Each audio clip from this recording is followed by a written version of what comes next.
Nope, not Batanes. This is Catanduanes. Malaparaisong tanawin, lutong pang Diyos, at mga lokal na may pusong tunay. Tagos sa puso ang ganda ng underrated province of Catanduanes that is also known as the Happy Island. Tara at sabay nating tuklasin.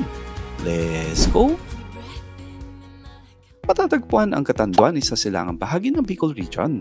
Ang Tabaco City Seaport ng Albay ang gateway to this province, pero kung may budget, pwede naman sumakay ng eroplano patungong Verac Airport. The land of the howling winds is the Abaca, capital of the Philippines, and the world's leading producer of abaca. This province has been suggested as a potential UNESCO Geopark Reserve dahil sa mayamang geologic history at natatanging fossil site. Para sa dagdag kaalaman, huwag kaligtaan ang pagbisita sa Tourism Office ng Catanduanes. Catanduanes should be on your next bucket list. This province is perfect for your relaxation at of course iyong maaurahan. Ang tinaguriang Happy Island ay napapaligiran ng magagandang beaches.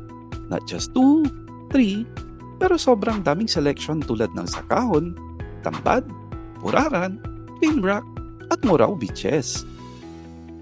Kung kabundukan naman ang trip mo, nariyan ang famous Binurong, Balakay, Rolling Hills Point, Paraiso ni Honesto at marami pang iba. Mapapawaw ka talaga sa ganda saan ka man malingon. Kung lagoon or waterfalls naman, nariyan ang Maripina at Nahulugan Falls, ang Blue at Green at Tuwad-Tuwad Lagoons.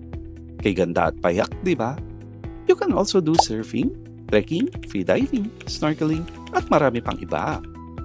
Marami namang choices pagdating sa accommodation. We stayed at Majestic Puraran Beach Resort for only 1,400 pesos and good for 2 per person. Enjoy at masarap naman ang kanilang food choices. Crab or lobster here costs only 300 to 400 pesos. Ang mura, diba?